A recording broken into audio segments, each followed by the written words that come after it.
ତମ ନାଁ କ'ଣ? ଏ ଭୂତ ଆସିବ ଆଜି ଆଇଲ ନାଁ କୁହ। ଆଉ କ'ଣ? ହେ ତମ ବାପାଙ୍କ ନାଁ କ'ଣ? ଏଇ କଥା କ'ଣ ଭୂତ କବାଟ ଖୋଲିଛି ଏଠି ଭୂତ ଆସିବ। ବାପାଙ୍କ ନାଁ କ'ଣ? ବାପା ନାଁ କ'ଣ? ବାପାଙ୍କ ନାଁ କ'ଣ? ଆଉ ମାଙ୍କ ନାଁ କ'ଣ? କ'ଣ କ'ଣ?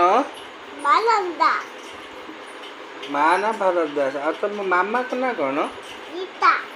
ରୀତା କ'ଣ? ଆଉ ଜେଜେଙ୍କ ନାଁ କ'ଣ? ଏଟା ପାଠରେ ପୁରା ନା ଭୂତ ଆସିଯିବ। ହଁ ଜେଜେଙ୍କ ନାଁ କ'ଣ? ଦାସ। ଆଉ ଭାଇଙ୍କ ନାଁ ଭାଇ ନା କ'ଣ? ଭାଇଙ୍କ ନାଁ ଭାଇଙ୍କ ନାଁ କ'ଣ? ତମ ଭାଇଙ୍କ ନାଁ କ'ଣ? ସାଇ କ'ଣ? ସାଇ ନା ନା ସାଇ କୃଷ୍ଣ ଦାସ। ହଁ କ'ଣ? ଆଉ ତମ ଗାଁ ନାଁ କ'ଣ? ଆରେ ଶୁଣ ଏଇ ଭୂତ ଆସିଲାଣି। ସେ ଝରକା ଖୋଲିଦେଲେ ଭୂତ ପଳେଇ ଆସିବ। ଆଉ ତମ ଭାଇକୁ ଯେଉଁ ତମ ଗାଁ ନାଁ କ'ଣ? ସେ ଝରକା ବା ଖୋଲିଦେଲେ ଭୂତ ପଳେଇ ଆସିବ। ମୁଁ ତମ ଭାଇଙ୍କ ନାଁ କ'ଣ? ନା ଯେଉଁ ଗାଁ ନାଁ କ'ଣ?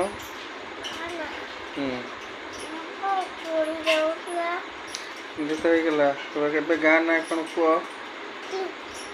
ଗାଁ ନାଁ ତମ ଗାଁ ନାଁ କ'ଣ? ହଁ କି ତମେ ବା କହିଲ। ହଁ ତମେ ଚି କହିଦେଇକି ମୋତେ ପଚାରି ବାପା ଚି କହିଲ।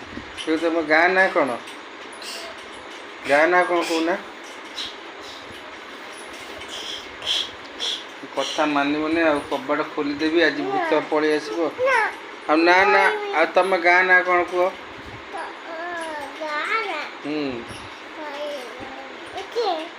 ତମ ଗାଁ ନାଁ କ'ଣ କହୁଛ? ସେ ରୋଲ ମାମୁନି କରୁଛି। ଗାଁ ନାଁ କ'ଣ କହିବ ନା କବାଟ ଖୋଲିବି? କହିବ କହୁନା। ମିଛରେ ନୁହଁ ବୋଉନି ନା ବୋଉ କାହିଁକି ମିଛ କଥା ଗୁଡ଼ା କହୁଛ କୁହନି ବୋଉଛି। ତମ ଗାଁ ନାଁଟା କ'ଣ କହୁନା?